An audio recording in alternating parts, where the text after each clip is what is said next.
before you get into this episode, I want to say a few things because I did a piss poor job doing it and expressing myself in the episode because I think I was too wrapped up in it. But I want to say thank you to each and every one of you that ever watched an episode. This being the final episode is really indicative of me doing it. You know, I think in a lot of cases, especially in a creative aspect, a lot of things just kind of permeate up here and don't really see the light of day. But this was one thing that I chose to be consistent with, and I chose to release weekly for almost a year straight. And then, you know, what we've been able to get to in the past, you know, year and a half since its inception. So thank you to each and every one of you for being there, commenting, liking, subscribing, TikToking, whatever the fuck it was. Thank you. I am eternally grateful. If you listen to this episode, I shout out a lot of people. If I didn't say you by name, sorry for that. I did want to shout out one more person. Shout out my boy Kurt. Kurt, I hope you watch this. Another person who I think has just always been an extension of my brother, who kind of came in and, I mean, he was the first to rag on me, but he was also the first to fight for me. So he's always been a supporter. Him, T-Rome, Tyreek, y'all have all been supporters, but Kurt, you specifically, you know, you were another big brother that, you know, I needed in a lot of elements. And, you know, it's the most love from me. You will and have always held high place in my heart. So I just want to say thank you to you because you've always been under these videos, commented since the beginning, you know, and it's beautiful to know that, like, I still have you in my corner because, man, it got dark in this shit. You know, this shit gets real dark in life. So know that you also have me in your corner. But, I mean, shout out to Alex, shout out Darius, shout out Bernard, shout out Kevin. You guys get all the shout outs in the episode too, but just shout out to you guys for always supporting me. Shout out my nigga Matt, shout out Asa, shout out Zay, shout out Mario, shout out Rainy, shout out Calvin, shout out Jason, shout out Iggy bitch ass. But you know, we're not gonna shout out that fat bitch, my fucking cousin. It's still fuck you and your stupid ass wedding. Heard niggas was leaving early. But yeah, shout out to everybody, man. This is the final episode. You can't cancel me, nor would I give a fuck. I didn't lose my job, and I didn't get no pussy off of this. So this has been the really bad fucking podcast. And for the last time, my name is Bex, but my mom calls me Justin. Cue my theme music. Really bad people, really bad people, really bad people, really bad people, ooh, really bad people, really bad people, really bad people, really bad people, ooh, really bad people, really bad people, really bad people, really bad people, ooh, really bad people, really bad people, really bad people, really bad people, really bad. Although we've come to the end of the road, still I can't let go. You belong to me.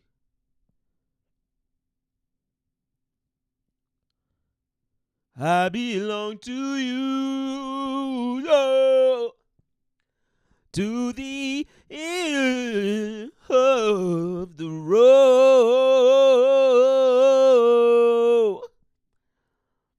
Still I can't let go.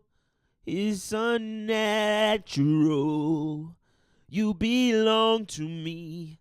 I belong to you. Welcome to the final episode of the Really Bad Podcast. For the final time, my name is Bex, but my mom calls me Justin, and this is the final episode. Where do I start, man? Whew. 2 years of this podcast.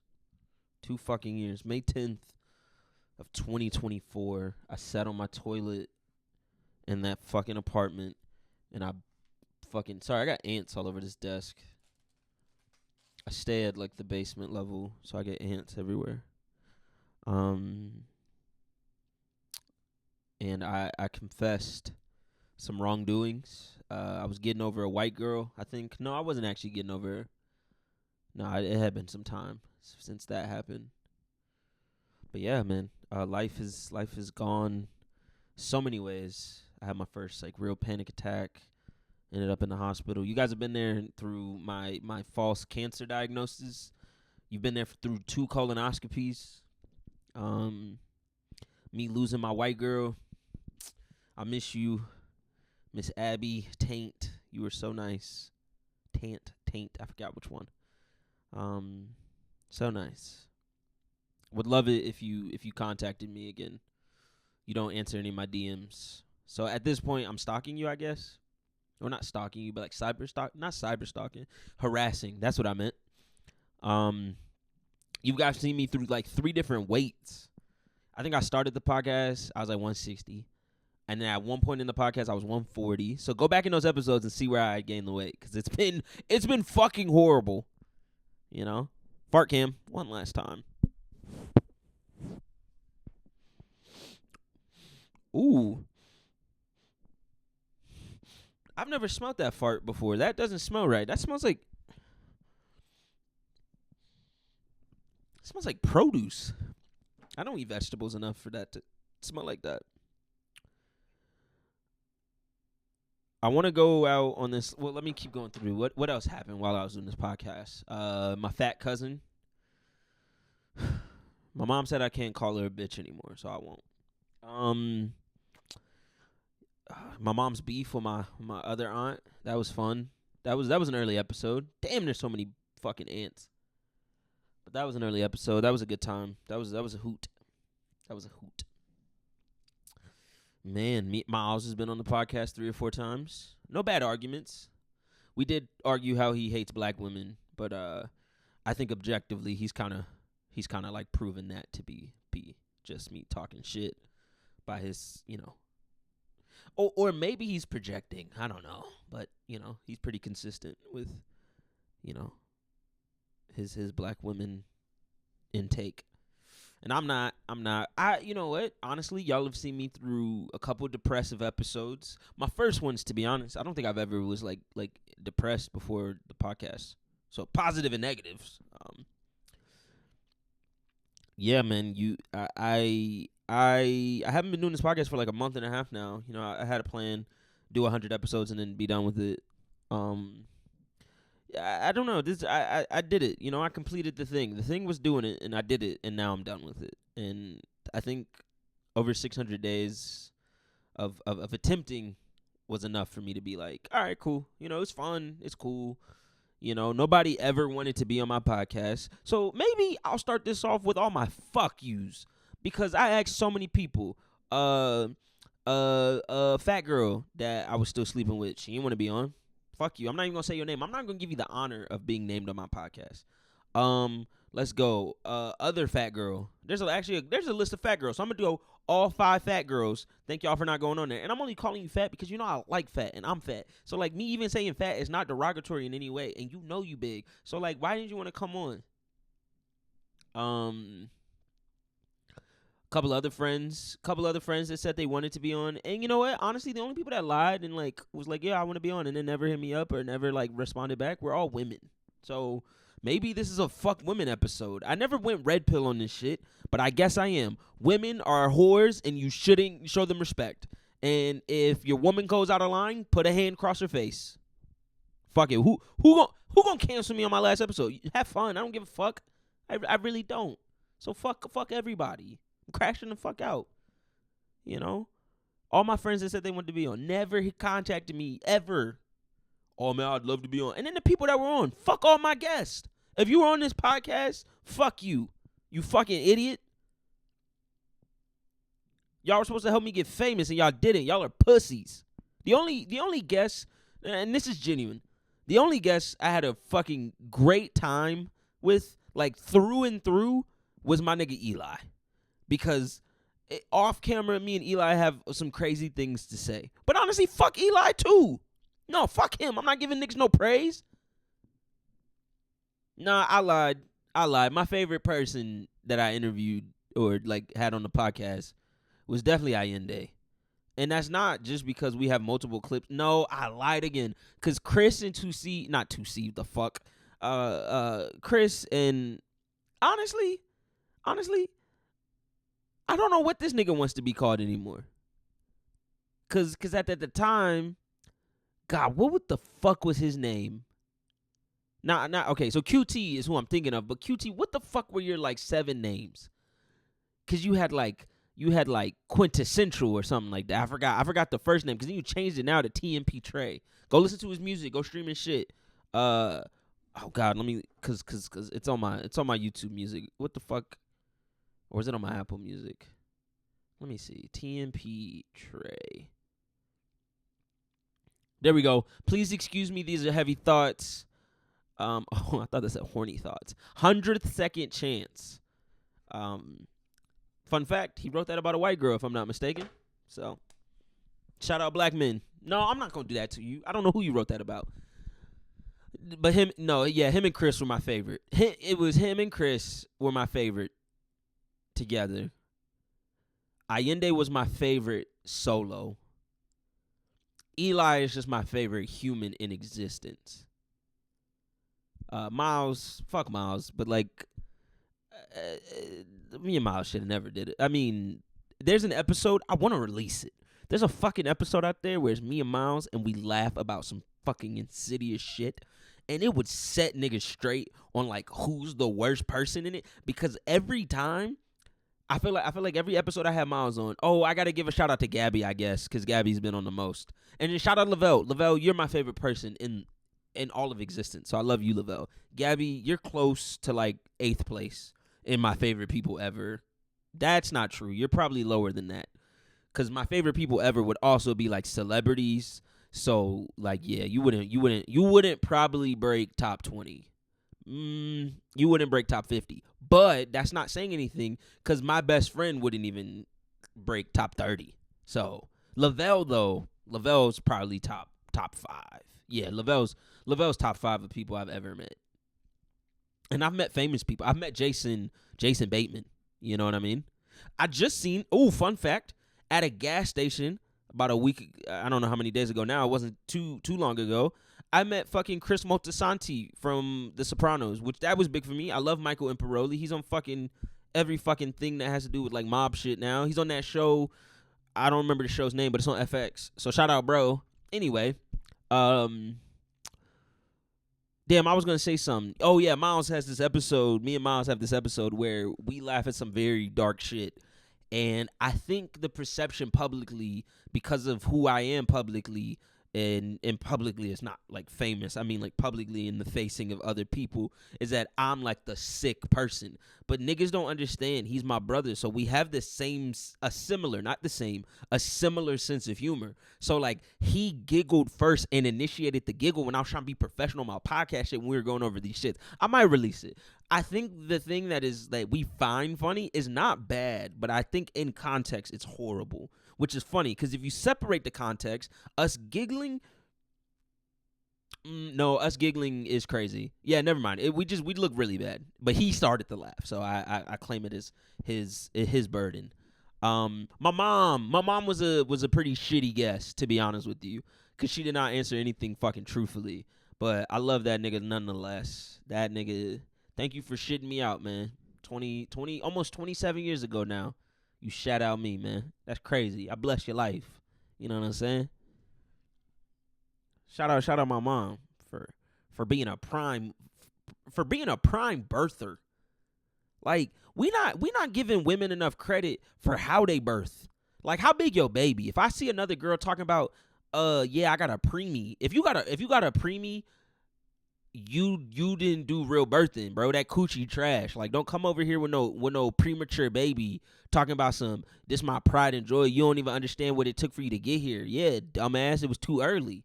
Your body couldn't even really. All right, I'm not.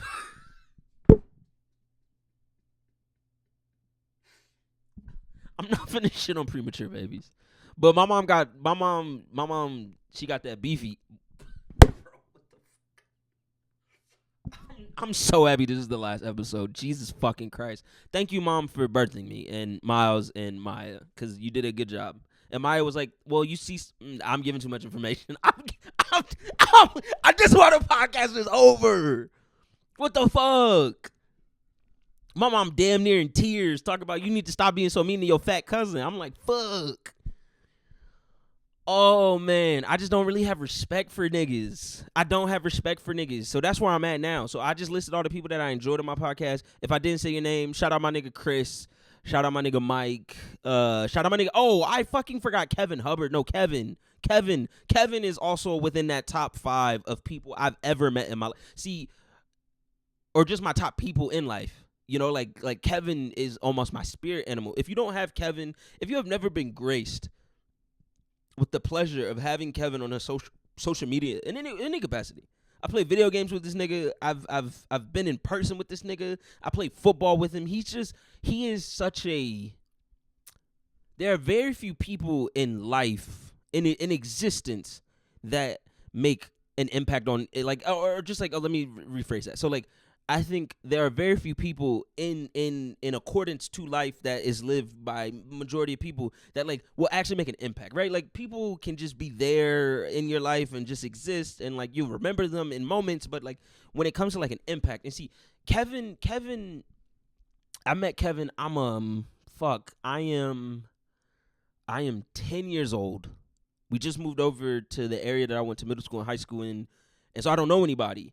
And the environment that I just came from was like a little bit different, like very multi-ethnic. So it was like my first experience with like Mexican people like that. It was a weird little thing. And so we moved to this area, and there's kind of like this pretense already set like by my father, just because he kind of understood the dynamic, because he had already worked in the area, that like Lanier specifically was like more like the other niggas, like the poor white people, the poor black people, the poor Hispanic Latino community, like. So like I came in kind of with like this like kind of with like, not, I don't even know what I had in my head. I just knew that like coming from Detroit, I maybe in a weird way, I mean, I'm only 6 years removed from being from Detroit at that point. So not to say my identity is still Detroit, or really 5 years, but like not to say my identity is very Detroit in any capacity, but like this was like a moment. Like I felt like, okay, this is more of a return to normalcy. And I say that because I was just around more niggas. That's basically what I'm trying to say. Niggas was just around again. But I was confused. I didn't know what to expect. And my dad starts to coach my brother's 8th grade football team. And, damn, I don't think we knew anybody before. Yeah, I don't think we knew anybody. I think we knew Bernard before, actually.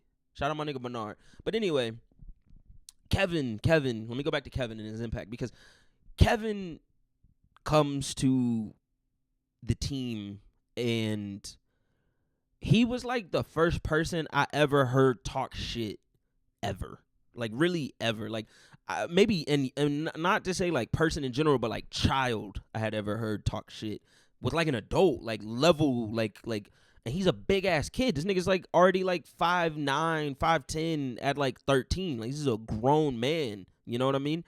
And Kevin was just so fucking funny. Like I literally don't know if Kevin was even good at football. Like I have no recollection of him playing football.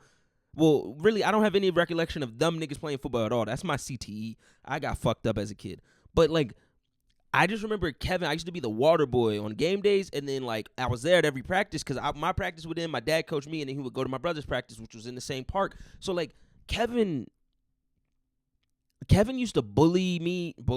He used to, like, roast me in a way that, like, honestly made me sharper in a way, because he was so, like, intellectually sharp, but so niggerish at the same time, but then such a fucking nerd. And I was like, I mean, I can't speak for my brother, but I'm assuming that's even what drew my brother to Kevin in the first place. But like, Kevin just became like kind of pivotal in like a very formative part of my life, because I was in a position where I honestly was like searching for an identity, and I don't think I had one yet. And I mean, 6th grade is when I listened to like Tyler the Creator, and like I think I started to explore more like what like my identity was in like all aspects. So even in that element, Kevin putting me on the shit. I mean, just little by little, and then I get to high school 3 years later, and like Miles has never in any capacity been like a bad brother in any way, but I do think I annoyed the shit out of him at one point, to where like I naturally had to find other, you know, brothers per se, and that comes in the form of Alex Jordan. Shout out Alex, I love Alex to death. Comes in the form of Bernard, comes in the form of Darius, I love you to fucking death. But Kevin was even better, because Kevin liked everything that I liked. He liked fucking cartoons, he liked the hip hop that I listened to. He understood the language in which I listened to, but then he also just had such a breadth that was far, like, it was just more vast. He had a bigger, he understood things that I never did, and like there was like a complexity to his existence that even in that moment, he kind of was always like, he was a brother to me. He never made me feel like smaller than. I think my brother's natural inclination would be to kind of like bully his brother, but also be like, you ain't finna fuck with my brother. Kevin was all like, you ain't finna talk to this nigga different, and he protected me in this like thing, and I mean he gave me a confidence, and like, and I mean this genuinely, like I'm not just saying this to like gas, like this was actually something that I think in reflection I go like, man, if I had to point to a person, like a person in my peer group that I think I would ever say like I listened to, it was him. And he if you have him on Instagram, you know this nigga can just go, and his mind is just so sharp, and I say this so directly, like I love Kevin Hubbard. Like Kevin Hubbard, you are Kevin Hubbard, your favorite lover, run and tell your mother. Like Kevin made me want to rap. Him and Miles both together like made me want to rap. And I mean, they made me want to rap not only because, and I'll separate Miles from it because that's just proxy, but like Kevin even more so because like I didn't know people could be good at rap. You know, I didn't think like regular niggas. I thought only rappers could. So he was like him and Zay, and my brother of course, but like him and Zay and even Gray at the time, shit, everybody at that time, that little cohort, they like really like excelled at it in a way where I was like, oh my god, these niggas are good. And then Melvin was produced. It was like a lot, and like Kevin was like at that, like the head of that because he always checked up on me, always make sure I was good.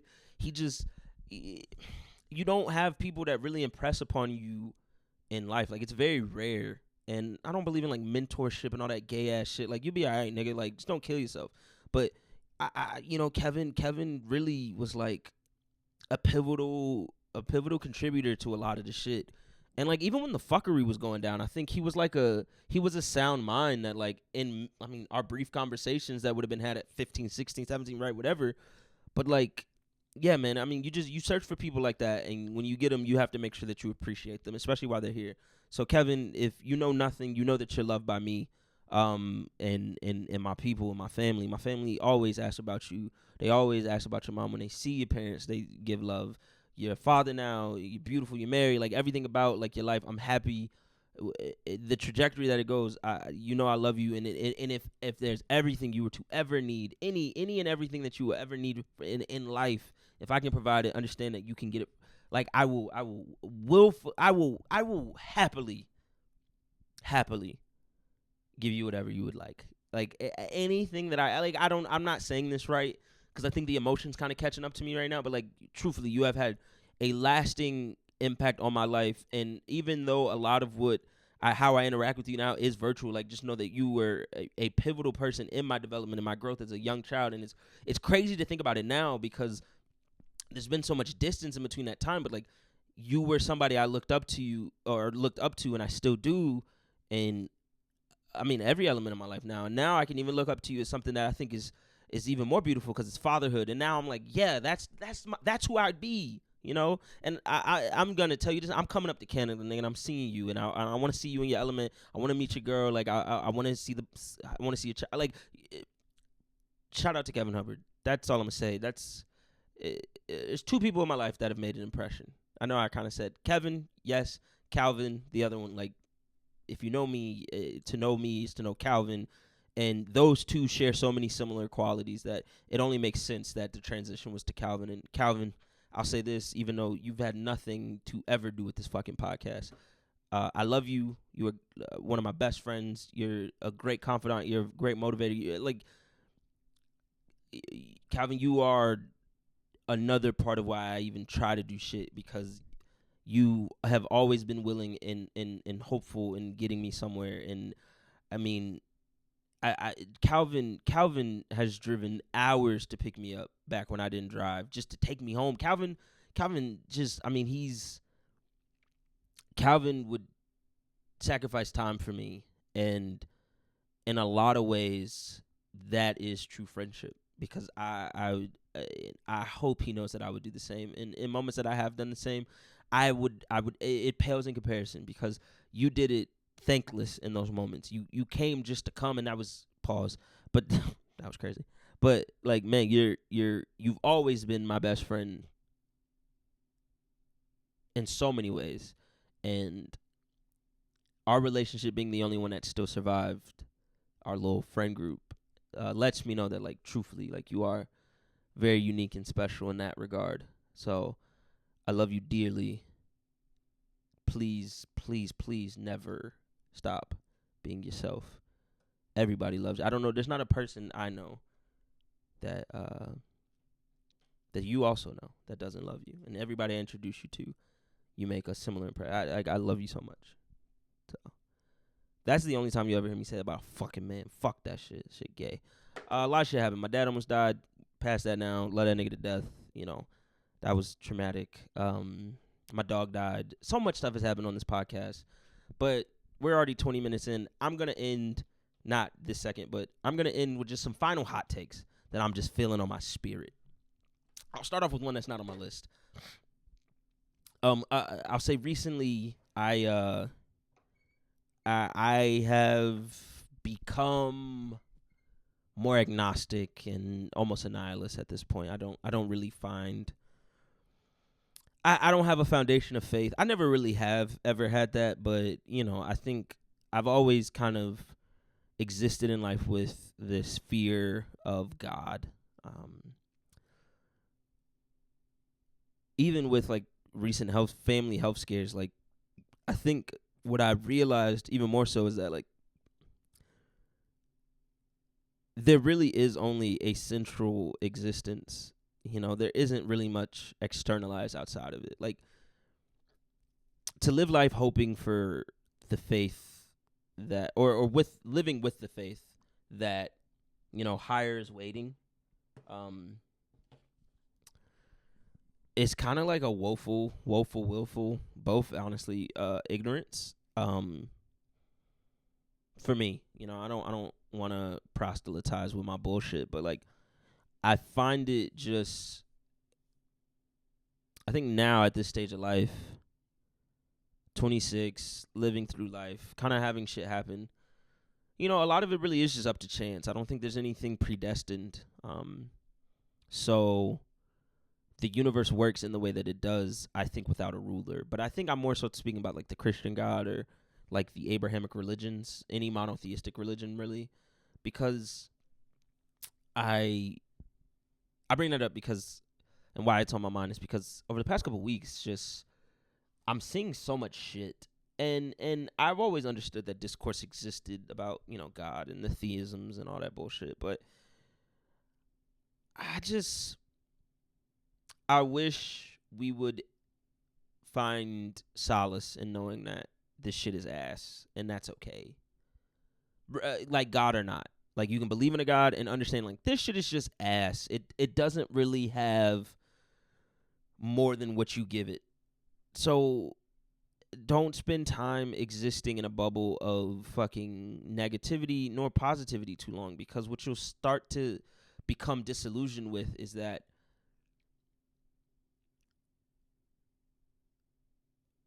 nothing is finite. So then with that, things are infinite. You know what I mean? So like there is a possibility for any and everything to happen. Murphy's Law is kind of bullshit, but like in the sense that like what can go wrong will go wrong, and what can go right will go right. So like there is everything equals itself out. Like I think we allow like the words and the systems at play to kind of just structure our lives too cohesively. And I think even that is almost incoherent in its attempt, because what it allows you to think is that to assimilate to this world is to kind of like create like unity on something. Like we have to unify in our measure. I'm saying a lot. What I'm basically saying is fuck the concept of a Christian God. Love who you love, or any Abrahamic religion. Like love who you love, live how you want to live, and understand that like if there is a God, you won't know if there's a God until you fucking die. Like you won't have it won't be objectively true until you die. If there is a God, like a biblically referenced God, you won't know until you pass. No Bible being saved in the car after it burns down is going to convince me that there's a God, a God that is then in Scripture. All I'm saying is that, like, I wish niggas would just shut the fuck up. And, like, if God's really real, kill yourself and find out. I'm going back to the bullshit. Kill yourself and find out. Figure it out. Anyway, these are a couple things in my notes. And I'm just going to go through them. Things I probably had conceptually. And there's only like 3 or 4 things. But here's one. Drake fans are the music equivalent of Trump supporters no matter the bullshit they support. Manipulation music is fucking corny. So I'm going to start off with my first thing. There is I'll say this. Most Trump supporters that I meet that are Trump supporters, like, I think there's a difference between being a lifelong Republican and being a Trump supporter. I think we can all, like, I think it's safe to say that is the case, right? I think most people understand that. I think that line of being so MAGA, and I mean younger people more than I mean older people. Older people, I kind of don't care. Just fucking die already, you fucking boomer. And even Gen X, like, fucking die already. So it is objectively true that Trump is going against what he said he would do if he was to become president when it comes to getting us involved in a war. Cool. There's tangible evidence of him using that to he put that to Kamala Harris and Joe Biden. We know that to be factually true. So then we transition into his presidency, and without going through, not due process, but just like the proper channels in which, war is declared, he starts this war with Iran without the approval of, I think, the Senate, if I'm not mistaken. I can't exactly remember how checks and balances work when it comes to waging war, but I'm pretty sure it's the Senate or Congress. Who cares? I mean, he did the same thing with Maduro, but let's just focus on Iran. And though people disagree, more so people disagree with the fact that we're helping the Jews than they do the actual fact that this nigga said he wasn't going to get us to a war or whatever. And gas prices are one thing, but, like, honestly, just the fact that we are causing more instability within a region that we don't benefit for when we cause instability is pretty fucking stupid. I digress. Anyway, he does all this shit, and there's no uproar from the younger cohort. We'll just focus on the younger cohort. Charlie Kirk gets shot. Oh, my God. All of MAGA goes crazy. Drake claimed superiority in the game, reneges once he gets into it, talks this tough talk, sues UMG, and then what happens, like both in the war right now, is this justification war. Oh no, he's justified for starting the war because they said death to America. Nigga, I said death to America at some point. I don't know what the fuck I'm talking about. When them niggas say death to America and uranium enrichment, we find that the JCCPA, whatever the fuck the shit is called, we see that these niggas were not in a position. Tulsi Gabbard and a lot of, like, officials within the Trump administration said that we weren't there. We didn't have enough. The 3-letter organizations and the intelligence community all reference to we did not have a sufficient amount of evidence, nor was it even, like, not fungible, but, like, nor was it even feasible for them to do so at their current status. Still, he blows up the fucking nuclear plant or whatever, and then I don't know how long after that we're in a fucking war. Drake is in a fucking battle. I'm the man. I'm number one. Kendrick, you're a pussy. 2 weeks he says that shit. You ain't got, nigga, you a bitch. Kendrick responds. Okay, now we have this back and forth. Kendrick just opened his mouth. I'm about da right now. And then Kendrick comes and says, nigga, you like little girls. What happens? Evidence starts to mount. Drake talking all this shit. Drake showing his ass. There's an insurmountable amount of evidence, and niggas still are trying to play the justified war. Drake, you're a bitch for that. Now, that's just that one point of, like, they're Trump supporters. That's the parallel. Now I continue on to, like, manipulation music is corny. I enjoy hip-hop. I enjoy rap. I've said it earlier, like, I'm a Tyler, the Creator fan. I love Tyler, the Creator, Goblin Air, Bash Air, all of that. So, like, he was talking about raping women and doing insidious things. 110%. He was 18. Drake's 40. Made 3 albums of pure butt cheek talking about fucking bitches and going to the club. if you're 38 and you hang out with a group of men, you are having gay sex. Let me rephrase that. If you are 38 and you go on guys trips, you are having gay sex.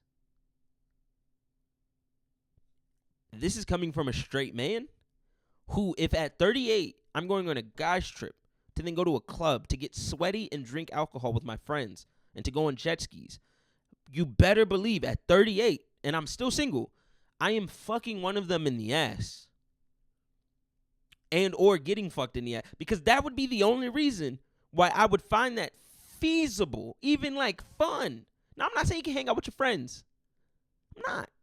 But if your prime objective at 38 years old, 39 years old, 40 years old, is to go to a fucking club where you pay $150 for a fucking bottle of fucking water, to sit in a section, dance with just a little two-step, because men don't dance, and fucking all over print designer, you better bend that nigga you came with over and put your dick in his butt.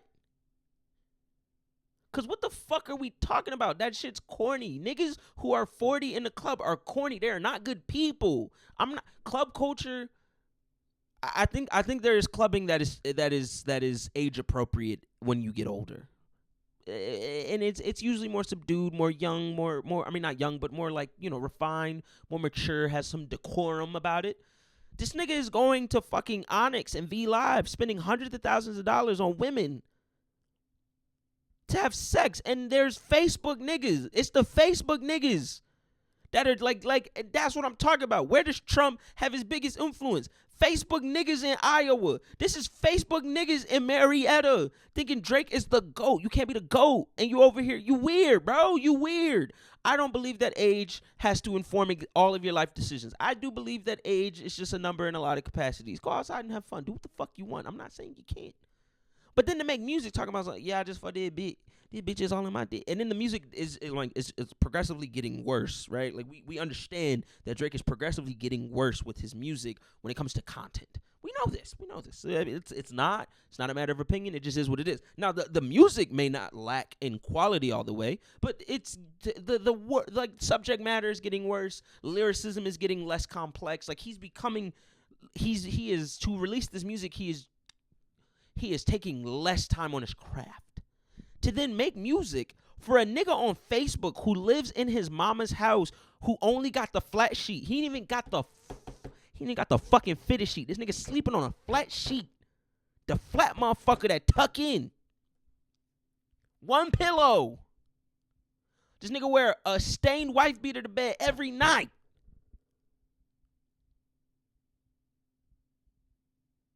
He wears stacked skinny jeans. He 38 and he pre-diabetic. That's a Drake fan. That's the nigga on the internet at 3 p.m. talking about Drake is the GOAT. What the fuck? Nigga, I got a job. I was in a meeting today at 3 p.m. What the fuck are you doing? Fucking hate Drake. And I like the music. If you know me, you know what Certified Lover Boy did for me for a little bit. I want you to erase my mind. I got the key. At no point should a 55-year-old, now let me rephrase this. No 40-year-old and 17-year-old should be in the same place. But it seems like Drake is where that converges. And I don't blame Drake. I actually don't blame Drake. I don't. I can't actually blame him. He's living his life. I blame niggas for thinking that shit is cool. Drake is a cornball in a way that's like recoverable. This nigga has a stunted growth.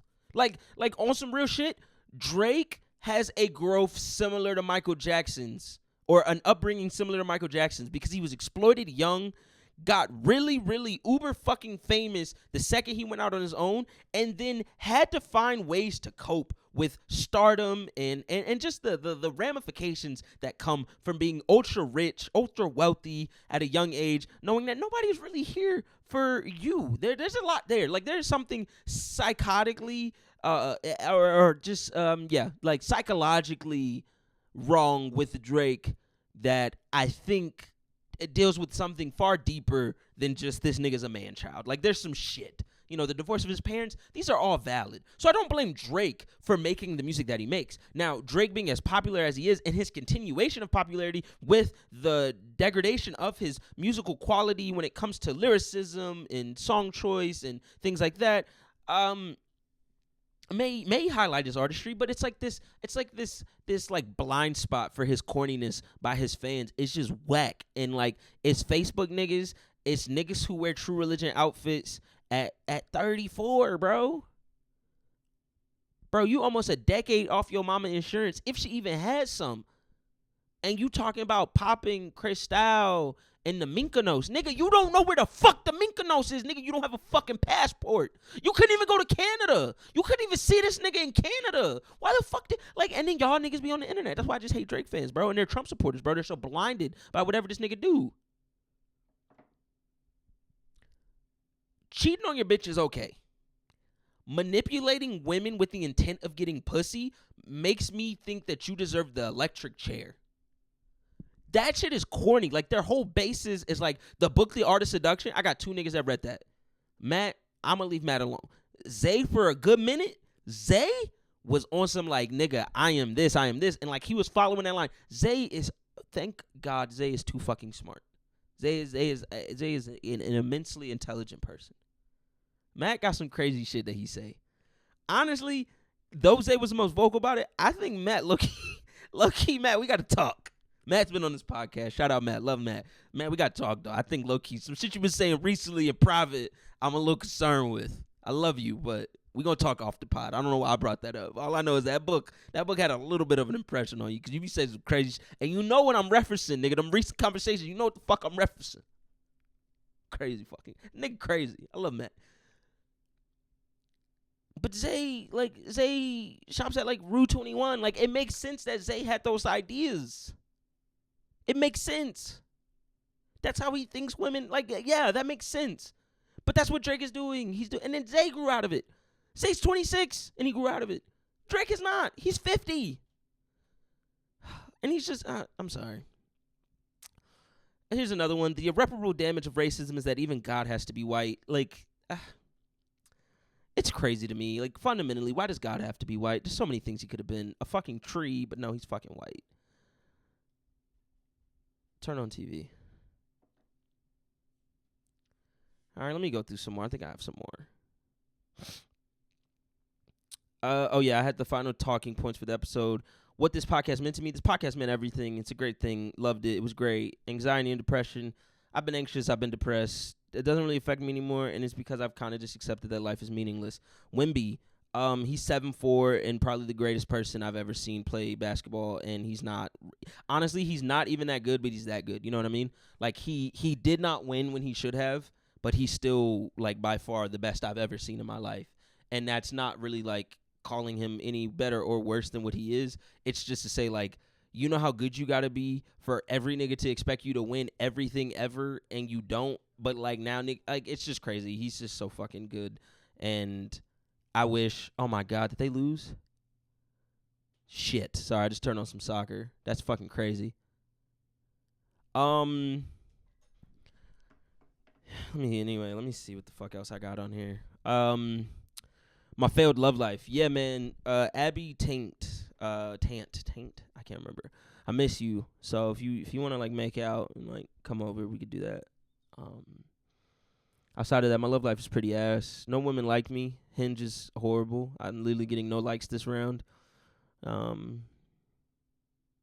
Yeah, if any women want to have sex with me, like, for, like, the rest of my life and, like, let's get married and stuff, let me know. I don't know how good I'll do with monogamy, but, you know, we'll try it out. I haven't cheated in a very long time. Lying. I'm gonna stop lying at some point. Probably not. My future. Don't know what it's gonna bring, but I got some shit coming out soon that's gonna be really cool. So I hope you guys can come and see it. And family beef. Don't really care about it. Shout out my grandma, bro. Shout out my Grammy P. She saw a bit of the podcast and she gave me some words, and you know, I love that lady. For a long time I had beef with her in my head. Like, it wasn't really, like, vocalized. But I just didn't think she liked me, because she used to always shit on me because I kind of look like my granddad, and they don't really like each other like that. Which, honestly, I realize it's not her, it's him. So he got to lock the fuck in. His old ass. He be weird. He be weird sometimes. I don't know. That nigga just, he different. He different. Ain't nothing really wrong with him. He just different. And I gotta remember, like, some niggas just different. And she said some shit to me recently because she been down here and she was like, nigga, your worldview ain't a worldview that niggas gotta respect. And I was like, you know what? You right. you know what? Nigga, you is fucking right. Cause I be saying some wild shit. And then she told me some like real traumatic shit. So shout out my grandma, bro. She cool as shit. Her little white ass. Fuck with you. If you see this, know that I fuck with you. And you have had a lasting impact on my life, especially recently because I think we've had a moments of actually connecting because the only time I saw you was so briefly. So I'm very appreciative of your existence. And I now even understand my father more because of this. And so much of him is you and not his father, who I just, in circumstance, always saw more. So, love you to death. Shout out to you. Shout out my cousins that low-key snitched and show her my clips. I would never call y'all any of the names I called that fat bitch because I love y'all. But don't piss me off. I'll restart the podcast. No, I'm joking. Shout out Bree. Shout out Ari. Shout out Jay. Shout out Pride. Pride Month and shit. I'm not going to say who that applies to, but I love y'all because y'all be gay and shit. Not y'all, because I don't know the confirmation on gayness over there, actually. All right, I'm saying too much. I'm going to get in trouble in the last episode. Yeah, let me say some cancelable shit, bruh. Beat your woman. Your bitch getting mad. You get mad at your bitch. Punch the bitch. Fuck it. I don't believe in global warming. That's not true. I do believe in global warming. I told some women that. And then me and Evan had a conversation about global warming, and then I started to believe global warming again. I was trying to be like kind of crass, and then yeah, we had that conversation. Now I believe in global warming again. Shout out Evan. Shout out Evan, the roommate. Evan's great. Evan's never been on the podcast, but I've also probably never talked about Evan. But just shout out Evan. I'm shouting out everybody at this point. Yeah, man. Shout out all the fat women that made me, who I am. Shout out, okay, Maya Bailey, Ignacio's ex-girlfriend. You know what? Actually, shout out Ignacio. But I'm going to say something, again, just bringing him up again for the last time, because fuck it, why not? Fuck that nigga. He kind of started the podcast. We're going to end the podcast with him. Ignacio, the reason I think you're a bitch is because through our friendship, you acted like you really fuck with me, and then all of it was bullshit, pity. So kind of fuck you, man, because I treated you with so much respect, and you always disrespected me, and it was always, like, subtle, but I always ignored it. So fuck you. But Maya, what I'll say to you is, Maya Bailey, shout out to you.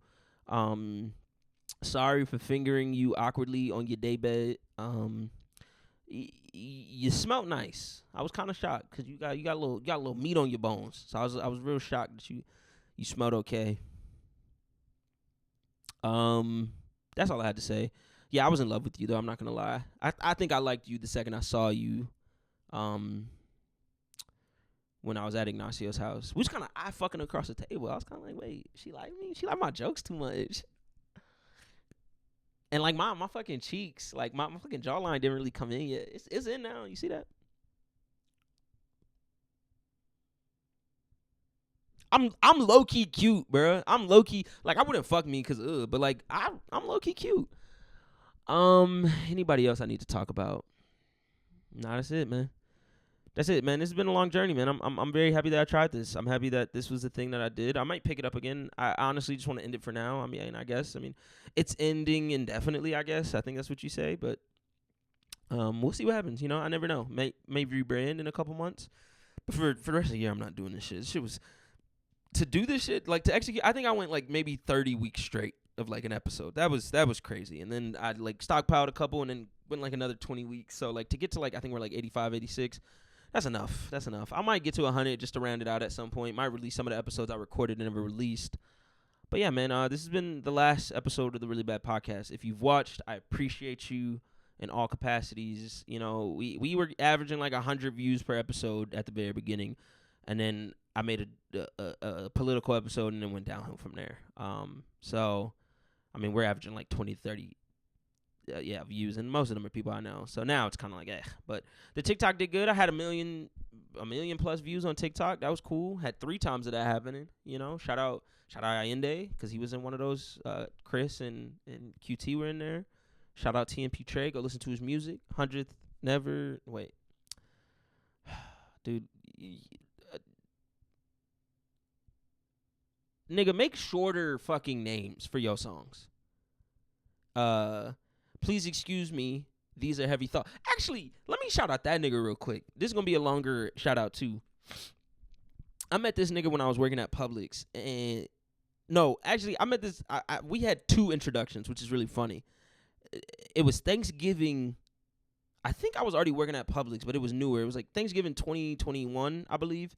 And my mom sent me to the grocery store to pick up some shit. And I'm checking out, and I'm in the line, and this nigga goes, he was like, I think he was bagging or, I don't know. No, he was the registered person. I don't know. But he goes like, hey, while I'm like right in front of him, loud as shit. And I was like, yeah. He's like, you went to Lanier, right? I was like, yeah. He's like, man, I knew your ass, bro. What the fuck? And he just started like cutting up in the line, like, hey, nigga, tight shit. What's up, nigga? And we had this little moment. And I was also like, nigga, you work at Publix. Why they letting you just talk like this?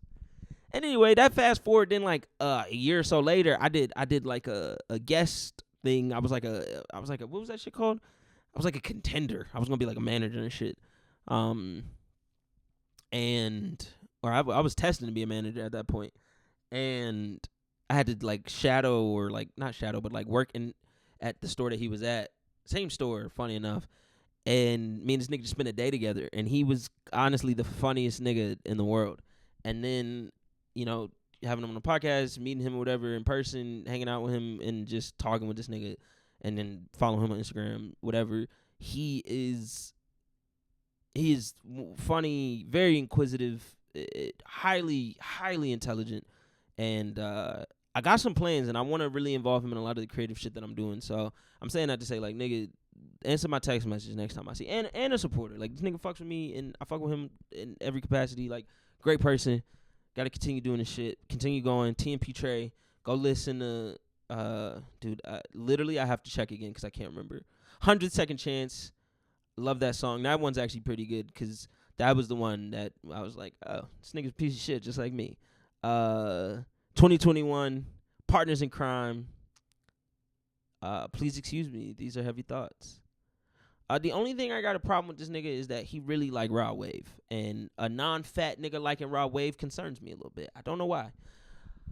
Anything else? Nah, man. I think I've gotten most of what I wanted to say out on this podcast. I think what I'll leave with is like, not doing something is worse than failing at it. I think that's a cliche. But I've been fortunate enough to have the mindset where, like, I don't really care about much. Like, I don't care if I win or if I lose in a lot of ways. I just kind of do it, and I just kind of want to do it till I can't. So I'm going to continue to do shit. So if you want to support, please support. I hope people watch the last episode because this is kind of everything I got left in the tank. I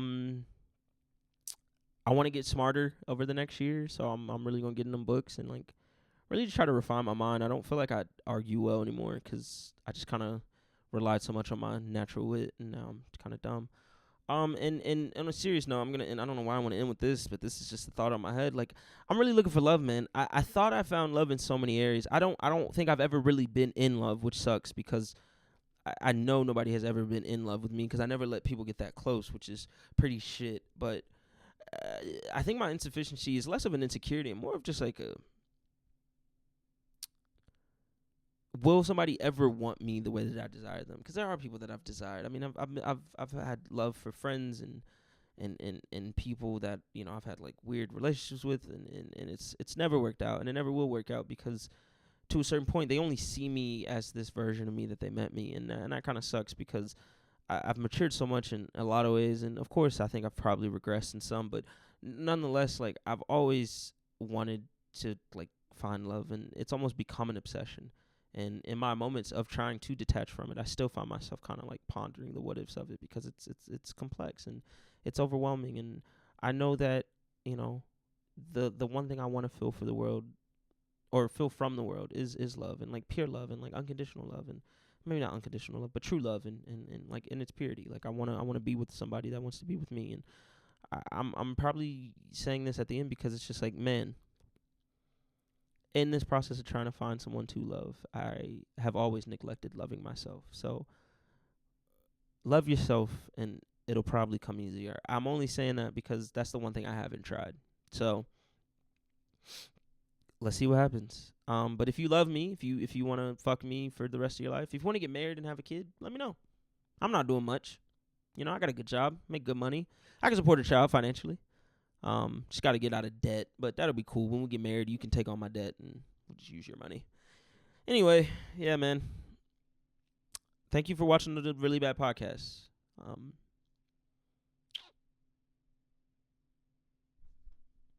I guess it's over. So let's go back to living my life like I was before. August 8th is going to be something cool. So on August 8th, I'll be releasing some stuff. And I hope you guys like it because the next step of this is coming. And I think you guys are going to really enjoy it. And then September 5th, those 2 dates, August 8th and September 5th, going to be some really cool shit. Shout out my boy Mungai. Mungai, you never came on the podcast. I love you, Mungai. Shout out Kyla, too. They're my North Star with that love shit. They're so beautiful. I love you guys. All right, man. If I didn't shout you out, it's probably because I don't give a fuck about you. So, shout out my mom. I already said her. Shout out Maya. Love you. My little sister. She's great. Shout out my dad. Love you to death, nigga. All right. For the last time, bye.